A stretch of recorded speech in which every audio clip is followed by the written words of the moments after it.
In Western Filling Chapter 2, Jed started to chuckle. About a month after she arrived, I noticed that every morning I'd see her hiding around the corner of the barn, looking out into the yard, and then suddenly rushing in. It took me another month to figure out what was going on. Kitty laughed softly. It was that awful goose. I had to go to the hen house every morning to get eggs, and that awful thing snuck up on me and bit me right behind the canary cage. I was black and blue for weeks, couldn't sit down. Geese bite hard. She hid until she saw that the goose had gone to the pond to get eggs from the chickens. And I had to learn how to cook. It was horrible. For a while, it took me a full jar of burn ointment every week. I wasn't the only one who got burned. We bought a bottle of pepper sauce, Tabasco juice. I was making beef and beans and didn't know how much to use, so I just put the whole bottle in. She smiled. That's when I realized it was rusty for me. Everyone else was trying to drink water and eat bread so they wouldn't burn, and he was just sitting there getting redder and eating those beans, pretending he liked them. She giggled and reached out to touch his hand affectionately. When she reached forward, a chill ran down my spine. When she pulled back the cuff, a V-shaped scar was visible just above her right wrist. The same scar that had been described in the newspaper about Victoria Lodge. Esmeralda saw it too, but like me, kept her smile. Normally, I would have been thrilled to have found my prey so easily, but damn it seemed like they just fit together and were happy together. For the rest of the day, I felt detached, hollow. I smiled when I should have, said pleasantries when I could, but it was all very faded and colorless to me. I could hear the furtive Bostonian notes in her accent. It was clear as day now. Finally, as the hour drew to a close, I pulled out my watch to check the time. I'm sorry about this, but Esme has an appointment. We should get going. As I started to tuck my watch back into my pocket, Kitty noticed a silver key dangling from a key ring. Is that the key to your heart, Professor? I would have thought Esmeralda carries it around with her. Before I could formulate a response, Esme replied in a slightly strained and hollow tone. I have his heart, Kitty. I carry it with me at all times.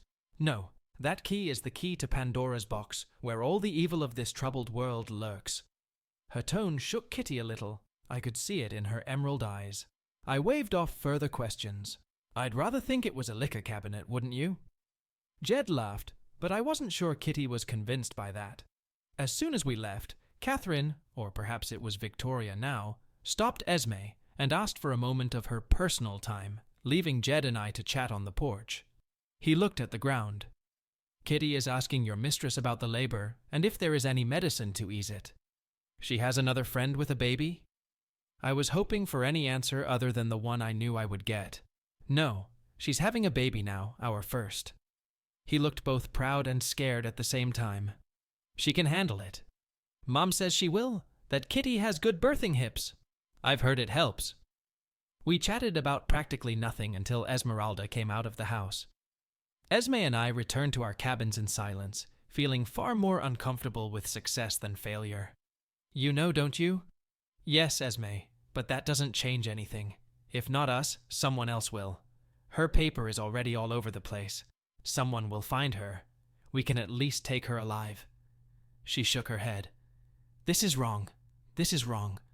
Just because she has a child doesn't absolve her of wrongdoing, Esme. Even as I said it, I wasn't sure I believed it. I know that. I could feel Esme's anger. You don't have to be payback, you know. I rubbed the bridge of my nose. Someone is bound to find her. If we can find her, others can too. She's not a murderer, I can tell. She paused. Can we wait until tomorrow to pick her up? It would be better timing. We'll have time away from her friends, and I won't make you miss the show, Esme. At the mention of her show, she glowed like a flame catching fresh air, and our attention was diverted from the unfortunate situation at Victoria Lodge as we finished our journey to our room. Her rather meager dancing outfit had already been laid out, and she immediately set about attaching a set of diapers to it. Veils would make a more complete outfit. As she danced, more and more of them floated out into the hall until she had only a veil for her face. She would never get them back. Most of them would end up in the saddlebags of the chasseurs. Some would be given to the dancing girls of the hall.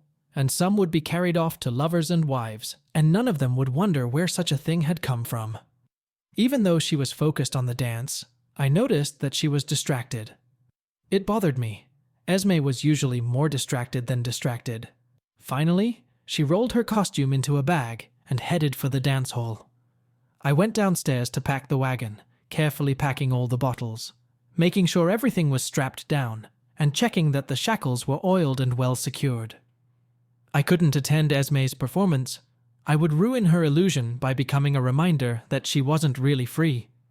The men who came to the performance believed she danced for them, but she danced for no one but herself. She fed off their desire, their affection. She would make a small fortune, even after the audience had had its share. She would even leave gifts for the girls in the audience and stay in the winnings, but that wasn't what she was doing it for at all. I was sitting at the desk in the room when Esme returned. I had just finished the telegram I was going to send to Mr. Graham as soon as we got to the next town. I wouldn't risk turning her in to the sheriff in a town full of her friends. She walked in and closed the door tightly behind her. My moon-eyed companion was dressed in the long grey duster coat she wore on her travels, but she threw it off as soon as she closed the door, remaining in a shiny chrome-yellow corset, sheer pantaloons, and high-buttoned boots. In her hands she held a small bottle and 2 whiskey glasses. I could almost see the heat rising from her in waves. Dancing had always had that effect on her. Maybe because of the freedom, maybe because of the rows of men watching her with a single thought. I don't know, but whatever it was primal, almost savage.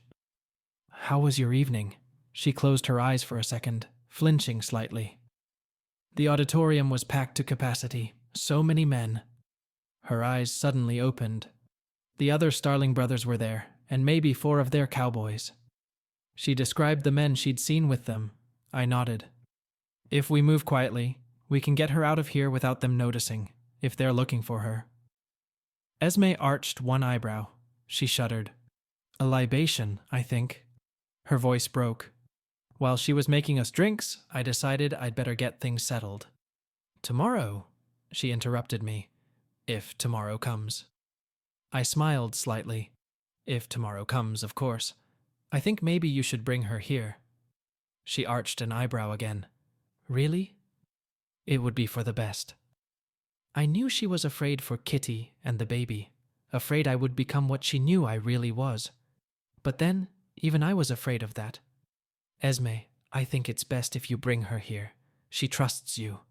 Maybe you can just use the excuse to bring her back here, put her in the wagon, and we can leave. In shackles, of course. Jed's alive. Victoria's alive. They'll never execute her if she's pregnant." She looked up at me, her dark eyes burning. I watched as she took 2 deep breaths. "I can do this. We can do this." I watched as her worry and fear faded away, leaving only one emotion.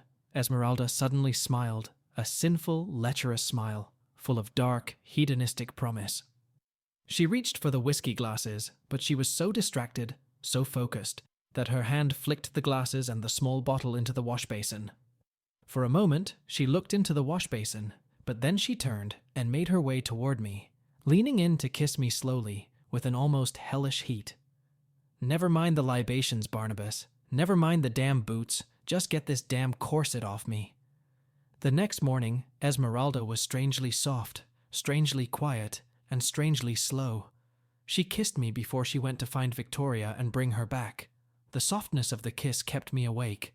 It was so unlike her.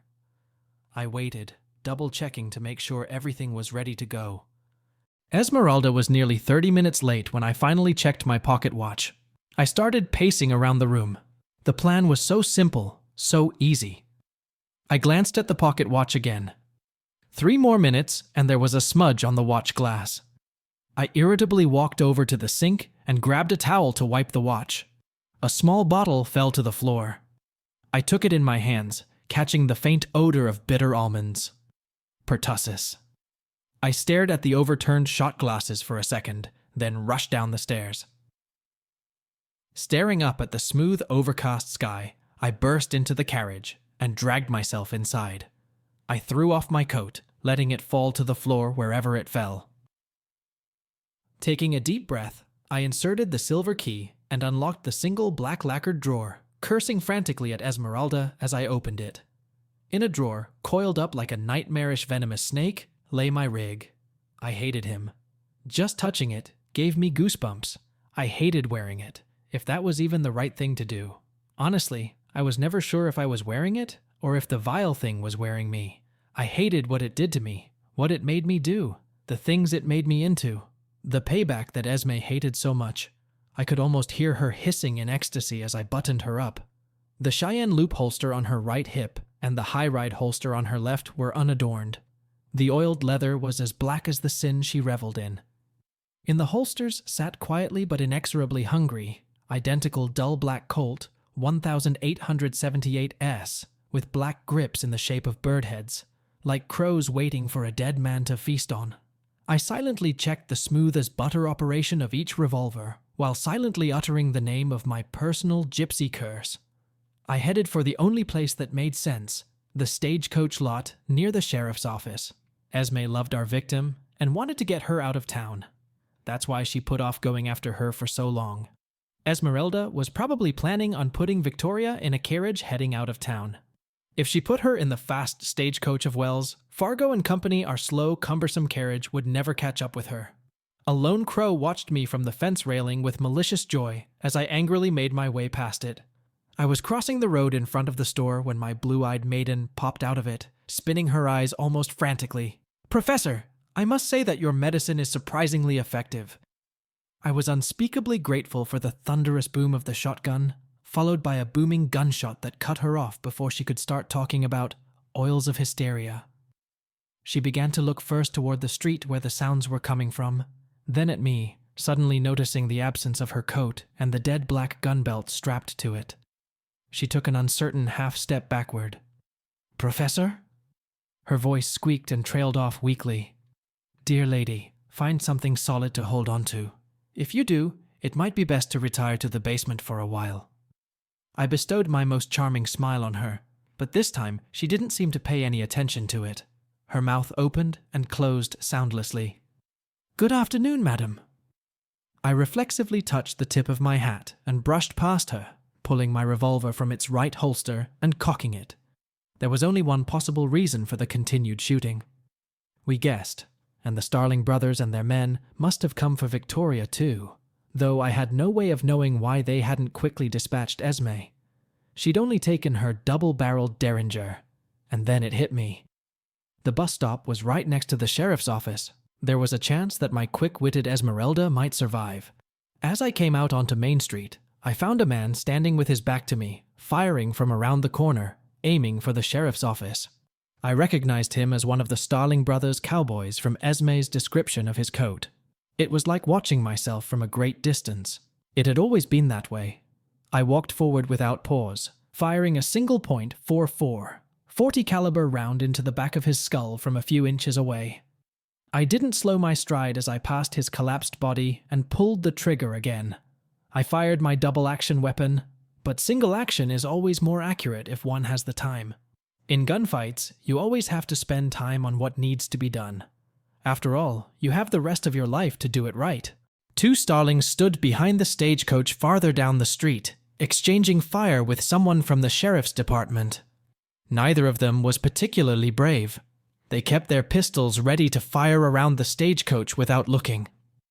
The driver's body was half hanging from the crate, and his double-barreled shotgun was lying in the street under one dangling arm. Above us, against the steel-gray sky, the black figures of crows circled and circled. A little farther down the street lay a crumpled figure, evidently the object of the driver's wrath. Only a double-barreled shotgun could have had such a devastating effect on a man's facial features. At least the driver had gotten one of them. To my deep relief, I didn't see Esmeralda's red and black dress anywhere. I quickened my step to get closer to the remaining gunmen. I saw that both of them had taken a bullet each from a scattering of bullets. Perhaps sensing their doom, or perhaps simply wondering why their compatriot had stopped firing. One of the men, the middle brother of the Starlings, Custis, turned to look back. His face barely had time to reflect panic and confusion at my approach before I put 2 bullets in the bridge of his nose. The remaining man looked stunned, and Custis fell to his side, huddled against him. The last man was spinning faster than I expected, the wounds only slowing him down a little. I doubt he fully realized what was happening before 2 shots to the temple finally interrupted all his thinking. Not before a single shot from his revolver drew a path across the skin of my thigh. Whatever the Starling brothers were paying him, he was worth more. I took a step back and then looked around carefully. For a moment, there was a heavy, all-consuming silence, but it was broken by the noisy cries of crows, which cawed among themselves, perched on the roofs of the houses along the street. One look told me that the stagecoach driver was quite dead. I glanced at his gun, a double-barreled 10-gauge from W.M. Moore and Company. I kept it. It just wasn't my style. I walked around the stagecoach with my gun raised above my head and called the sheriff's office. "It's all over here, gentlemen." "Professor?" It was Jed's voice, hesitant and nervous. "Yes, that's me." I stood in full view of everyone and limped slowly into the office, shoving the empty revolver back into my hip holster and pulling out a second one. Jed breathed a sigh of relief, and I could see why. He crouched next to the sheriff, who had obviously been shot in the right arm and side, high above the ribcage. He might survive, since he was still conscious, and the blood was oozing slowly, rather than flowing in a bright red stream. The sheriff silently looked me over, inspecting the equipment, and his face darkened. There was no one in the office but the 2 of them. "Where are the ladies?" Jed shook his head. "Your gypsy girl took Catherine and ran south while we were trying to apprehend them here. She told some crazy story and was dragging her to the carriage when those men showed up. Let me reload." I pointed the gun in his direction, but didn't aim it at him. "Move the gun toward me, Jed." He looked confused, but clutched the gun even tighter. "What? But you're with us?" "Not really." The sheriff reached out and gently snatched the peacemaker from Jed's hand, holding it at a distance from me. "Jed, look at his equipment. He's a professional shooter." He looked at me from under his eyebrows. "I should have known that after your little show in the saloon. What do you want?" "The bounty. I've got a paper trail on one Victoria Lodge, killing her brother for the inheritance. I think the Starling brothers are after it too. That's a pretty big reward." A light flickered in the sheriff's eyes, but Jed remained in disbelief. "What does this have to do with us?" "You know her as Catherine Slade." Jed looked as lost as ever, but now he looked like I'd kicked him in the stomach. The sheriff shook his head, slowly and angrily. "God damn it. Are you sure Kitty's the one you're looking for?" "Sure as can be. You know she came out of nowhere a year ago with this ridiculous story about how she ended up here. Red hair, green eyes, V-shaped scar on her right forearm. It's from a horseback riding accident she had as a child." I looked at Jed. He still didn't believe it, but I was sure anger and desperation would soon take over. "Better put him in a cell. If he gets in the way." I didn't finish. The sheriff nodded, and then, slowly leaning against the wall, rose to his feet. Getting Jed into the cell was easier than I'd expected, though how much of that was sheriff's influence and how much was just shock, I didn't know. 2 Starlings stood behind the stagecoach farther down the street, exchanging fire with someone from the sheriff's department. Neither of them was particularly brave. They kept their pistols ready to fire around the stagecoach without looking. The driver's body was half hanging from the crate, and his double-barreled shotgun was lying in the street under one dangling arm. Above us, against the steel-gray sky, the black figures of crows circled and circled. A little farther down the street lay a crumpled figure, evidently the object of the driver's wrath. Only a double-barreled shotgun could have had such a devastating effect on a man's facial features. At least the driver had gotten one of them. To my deep relief, I didn't see Esmeralda's red and black dress anywhere. I quickened my step to get closer to the remaining gunmen. I saw that both of them had taken a bullet each from a scattering of bullets. Perhaps sensing their doom, or perhaps simply wondering why their compatriot had stopped firing, one of the men, the middle brother of the Starlings, Custis, turned to look back. His face barely had time to reflect panic and confusion at my approach before I put 2 bullets in the bridge of his nose. The remaining man looked stunned, and Custis fell to his side, huddled against him.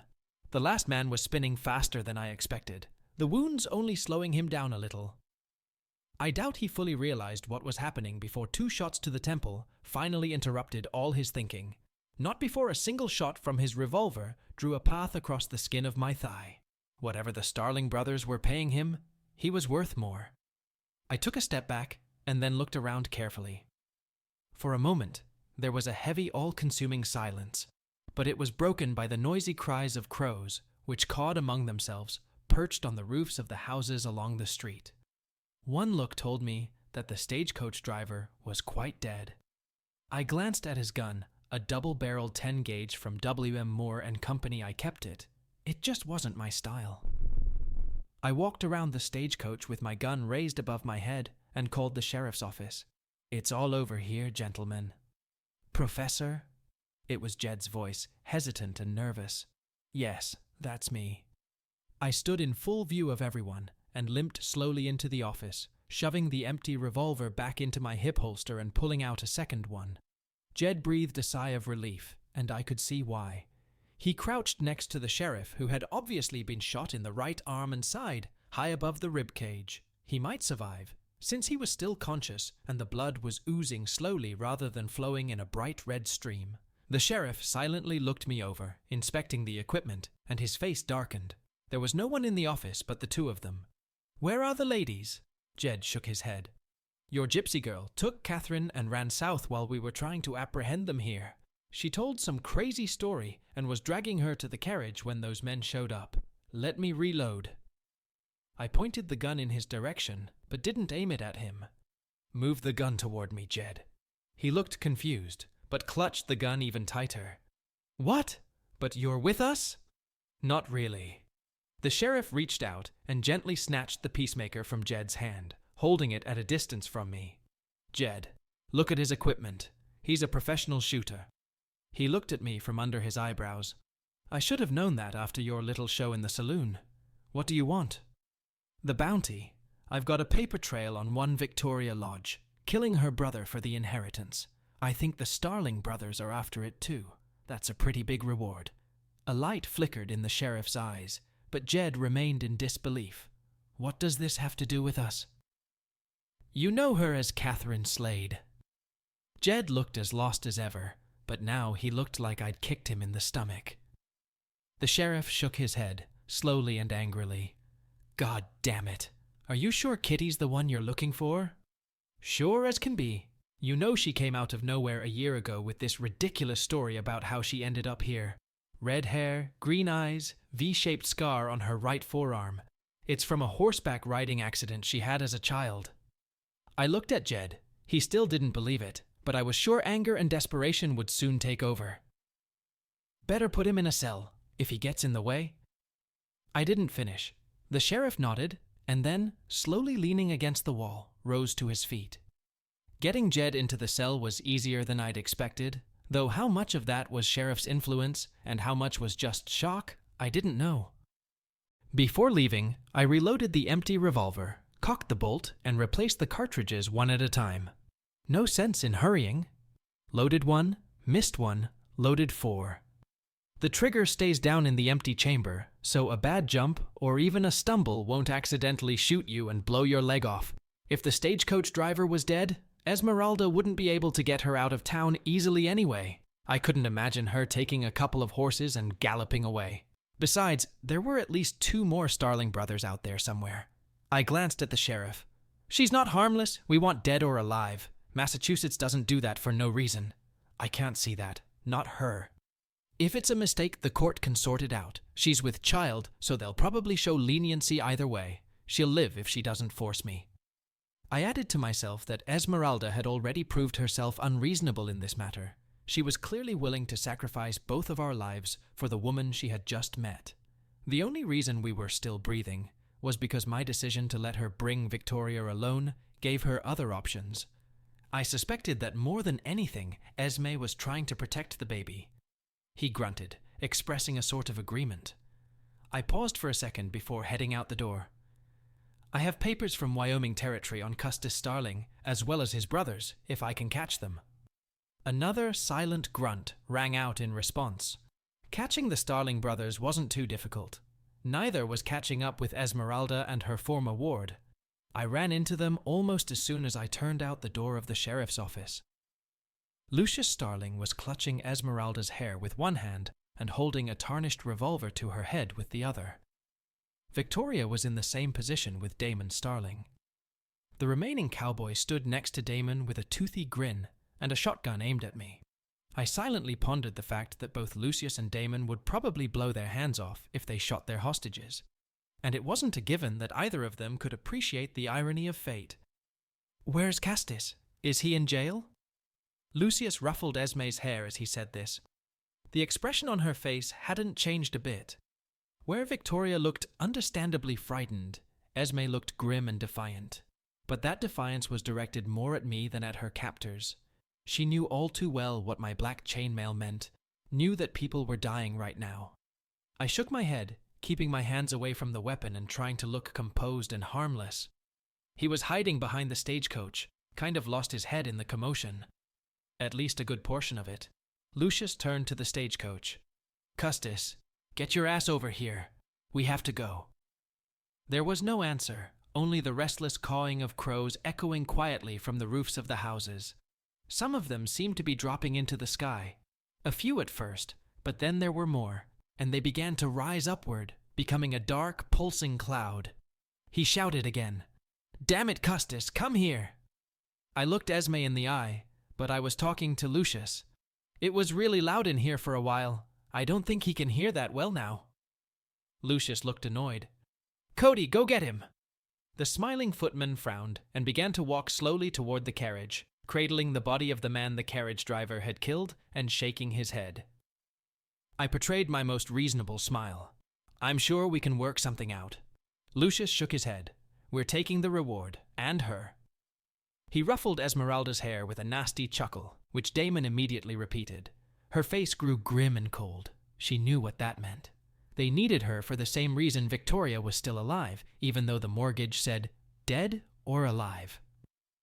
Cody finally reached the carriage and peeked behind it. "Hey, Custis is dead." Lucius looked at me in surprise. "I thought you said—" In the sky above us and on the rooftops, the crows began to carp and caw to each other joyfully. "Oh, I know he's dead. I killed him. He was hiding in there, yellow soaked through." "Damn your eyes!" Lucius's face contorted with rage as he pulled the gun away from Esmeralda's head to point it at me. She tore towards him, as if trying to hug him.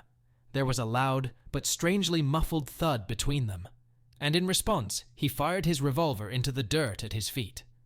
Lucius took a step back with a shocked look, trying to hold onto the weapon as a red stain spread across his shirt.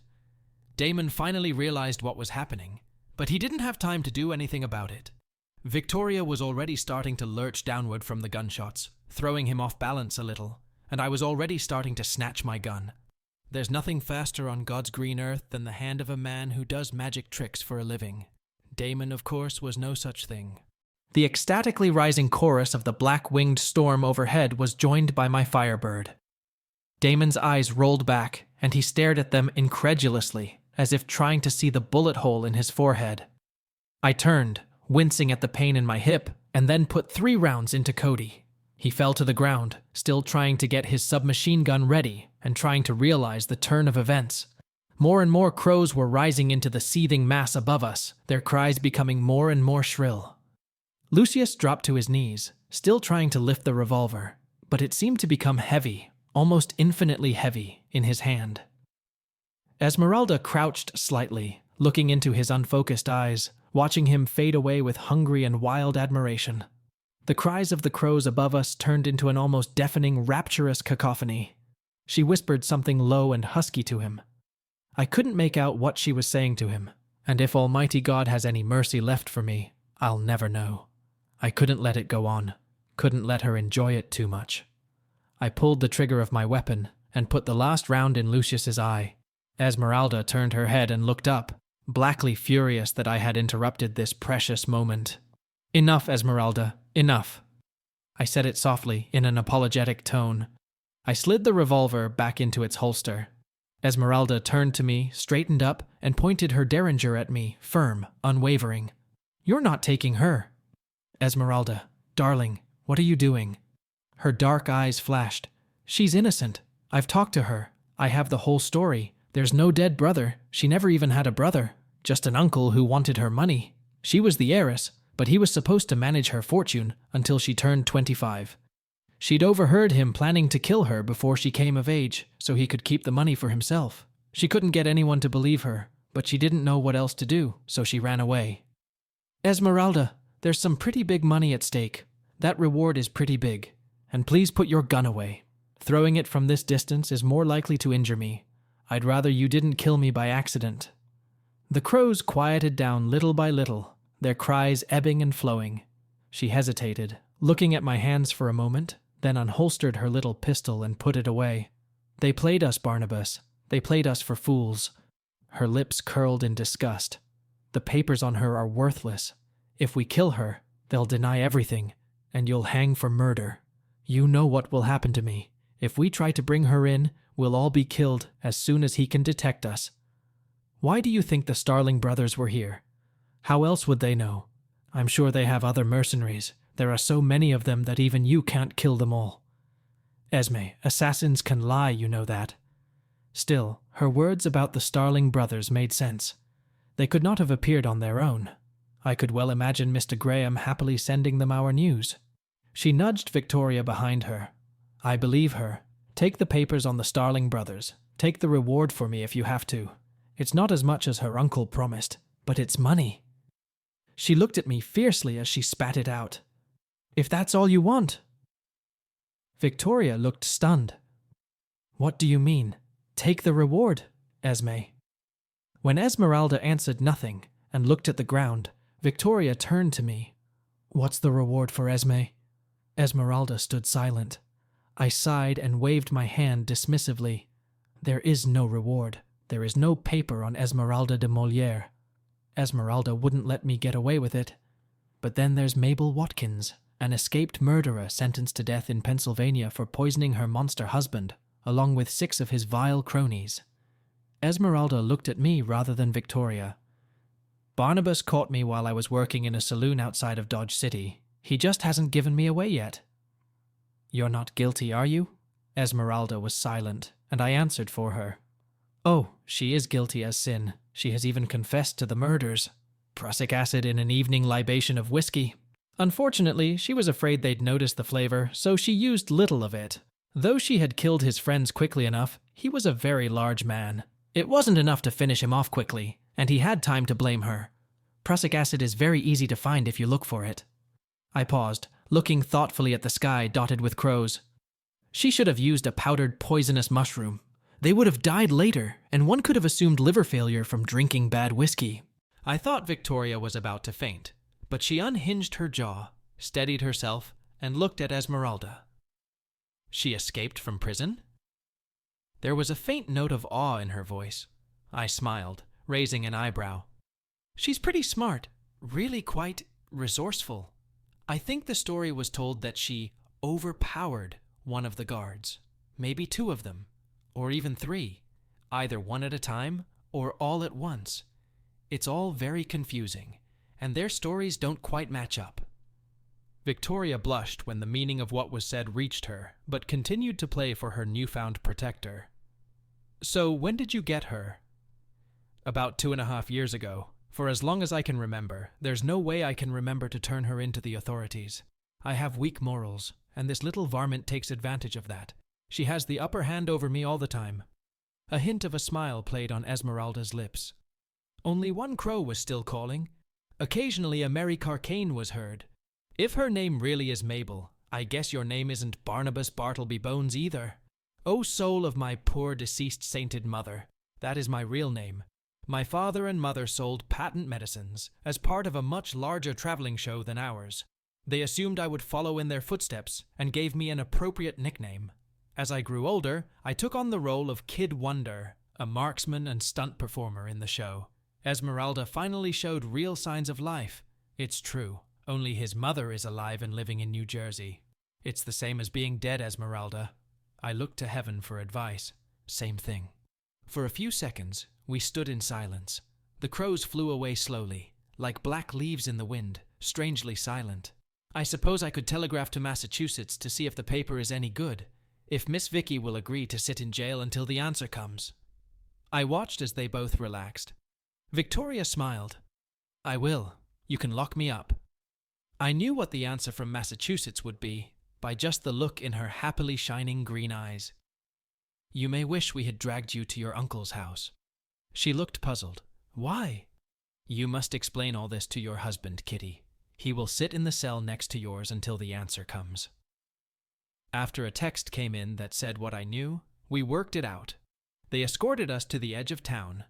Jed, Kitty, the sheriff, and half a dozen hastily summoned cowpokes and farmers, who had shotguns and repeaters galore. One farmer was carefully carrying the Wells, Fargo stagecoach driver's shotgun, which I had last seen lying in the street. The money for the gun had been gotten by Slade's mother. She was determined not to lose a daughter-in-law or grandchild to hired gunmen. I shook the sheriff's hand. Sir, our little ruse should keep you out of further trouble. I apologize for all the misunderstandings. I sent a telegram to Mr. Graham's law office and informed him that we had found out she was not here, but word had reached us, and we were going to San Francisco to get her. The sheriff shook his head. If not you, then someone else, perhaps less intelligent. He looked back at the cemetery with its sudden new graves. Though I'm not sure you're reasonable. Kitty pressed forward and put her arm around Esme. She looked up at my companion with horror, though she still found it hard to meet my gaze. Whatever they were saying was lost in the sound of the wind, but I was sure they meant it. As they walked back to town, we climbed aboard our wagon. Esmeralda pulled her dusty cloak a little closer as I steered our wagon onto the east road. I hear that Boston has gotten corsets and petticoats in the latest fashion. They are using new varieties of silk from all over the east in many different colors. I would love to purchase a few pieces. I twirled the tips of my mustache slightly. We could really use some time to relax, Esme, and I so dislike being pranked. I glanced up at the sky and saw a lone raven slowly heading toward the rising sun. I guess we could start our journey by train from St. Louis. I have a small matter to discuss with a lawyer there. Western Union 2, Victoria Lodge, C.O. Catherine Slade. We regret to inform you of the death of Artemis Lodge from liver failure of the foot. Ask that you return immediately to Boston to determine the disposition of the foot's estate finis. Ladies and gentlemen, the story you have just listened to is about fate, loyalty, and doubt. It is a journey into the soul of a man standing between duty and justice, between love and law. Our heroes, Barnabas and Esmeralda, are faced with a difficult choice when their trap for Victoria Lodge turns against them, forcing them to confront ethical dilemmas and personal priorities. Victoria turned out not to be the person they thought she was, and Barnabas was thrown off balance by realities that contradicted his preconceptions. The psychological aspect of this story is strikingly vivid. We see how love and respect can change clearly delineated personal rules, how empathy and truth can bring light into the gray every day of revenge and retribution. Esmeralda is the epitome of passion and courage, willing to protect her loved ones despite the risks, and Barnabas becomes a symbol of the inner struggle when his professionalism collides with his humanity. The ending of this story, full of resolution and even irony, raises questions of choice and the price of one's own path.